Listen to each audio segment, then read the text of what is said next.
This is the Illustrated Guide to Future Fighters and Combat Aircraft. First published back in the 1980s, it showcases technologies and prototypes that seemed destined to become reality. Flipping through these pages, you could have easily assumed that these aircraft would all eventually take to the skies. But then, there's this. A nuclear-powered flying aircraft carrier 15 times heavier than any aircraft ever built. A concept like this is hard to take seriously, but there's more to it than meets the eye. Because in 1969, the Lockheed California company set out to determine just how large an aircraft could get and what it would mean for U.S. air power.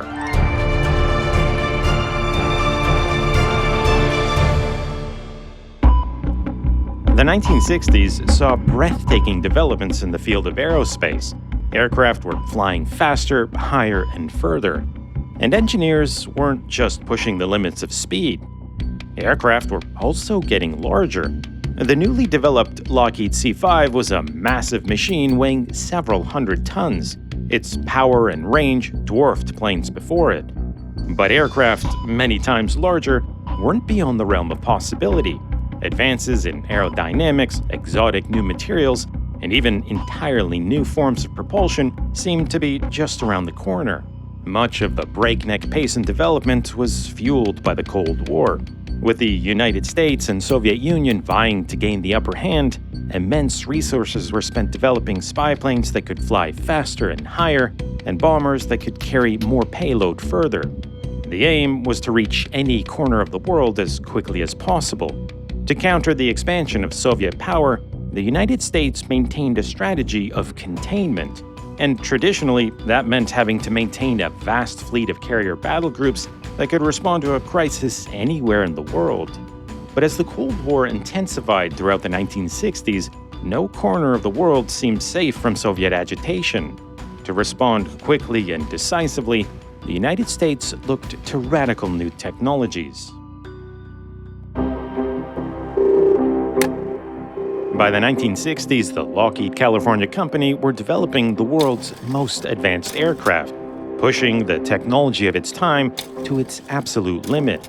And they had routinely worked with the Navy and Air Force to evaluate new technologies and develop the next generation of military aircraft, much of it highly classified.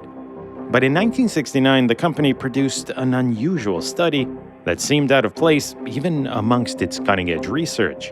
It detailed an aircraft with truly monstrous proportions, at nearly 6,000 tons and with an 1,100-foot wingspan. Designated as the Lockheed CL-1201, it was actually two aircraft, the first a military transport and the second an airborne aircraft carrier.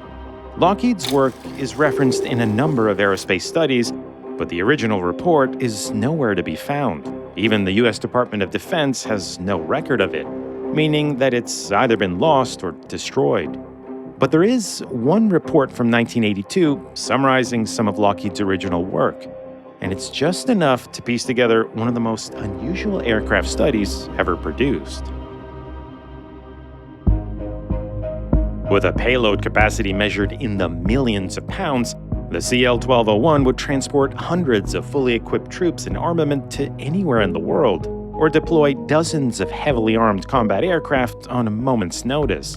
And Lockheed's engineers examined a scenario where these extraordinary capabilities could be vital for the United States, a scenario in which the Soviet Union instigated an organized uprising halfway across the globe.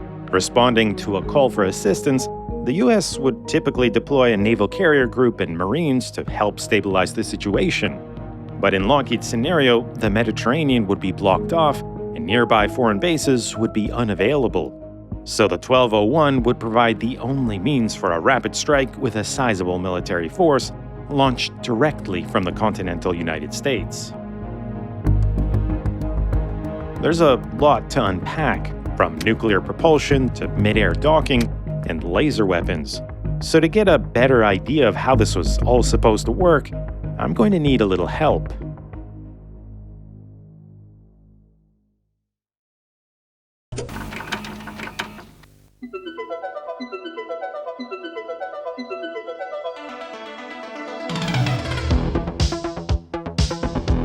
hello there.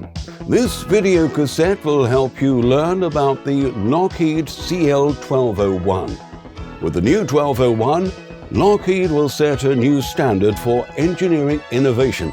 But you probably have questions about how it'll all work, so let's jump right in.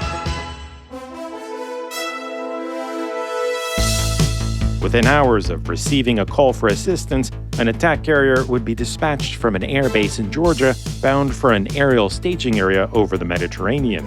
Armed with 24 aircraft and long-range cruise missiles, the carrier's role would be to establish air superiority and function as a central command center. 7 logistics support aircraft would also be dispatched to rendezvous with the carrier over the Mediterranean.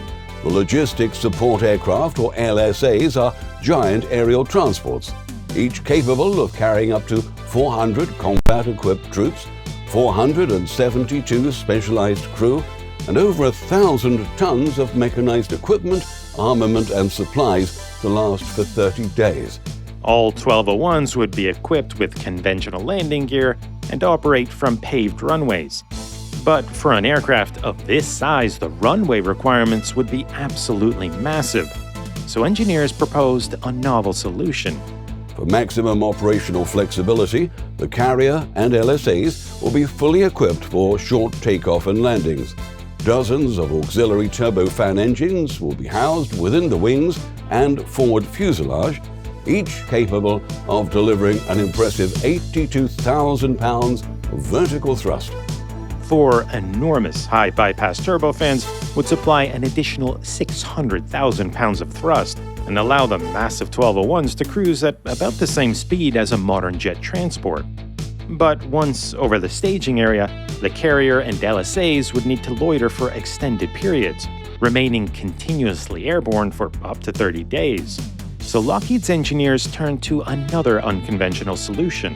At the heart of every CL-1201 is a 30-foot diameter, 18,000 megawatt nuclear reactor, similar to the kind already used on nuclear submarines, only much larger. The Air Force and Atomic Energy Commission have spent decades testing systems for nuclear-powered aircraft engines. Now these technologies will finally come to a head. During takeoff and landings, the 1201's cruise engines will run on standard jet fuel, and it's only above 16,000 feet that they will be switched to nuclear power. Each engine is fitted with a heat exchanger and can operate on either jet fuel or heat from the reactor. Coolant loops both inside and outside of the containment vessel will transfer heat from the reactor core while safely containing radioactive materials. Radiation exposure will be limited by shielding, and the reactor's containment vessel would be housed inside an impact-absorbing structure.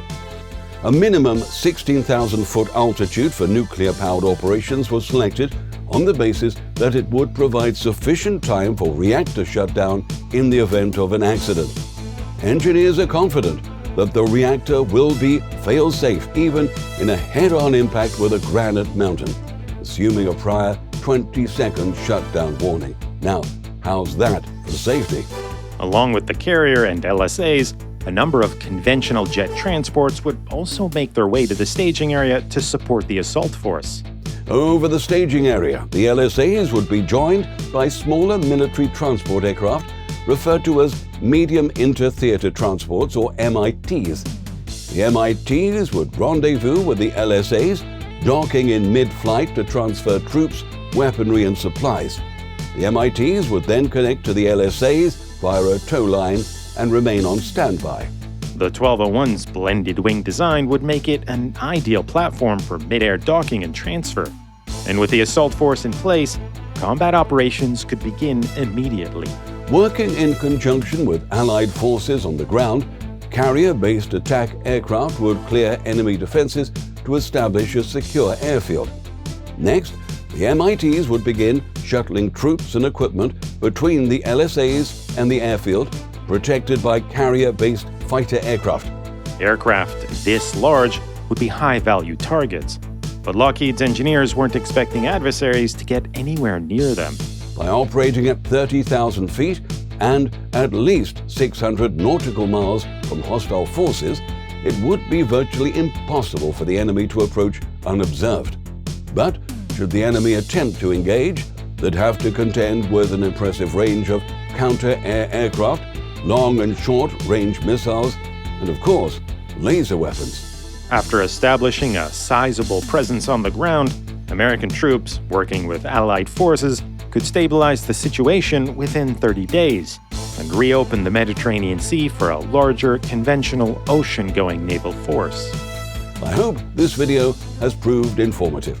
As you can see, the CL-1201 is an entirely new class of aircraft and a new means of delivering a rapid response strike to anywhere in the world, keeping America and her allies safe. The CL-1201 was never meant to be a serious proposal, and it was never going to be built. There are far too many design gaps and unanswered questions.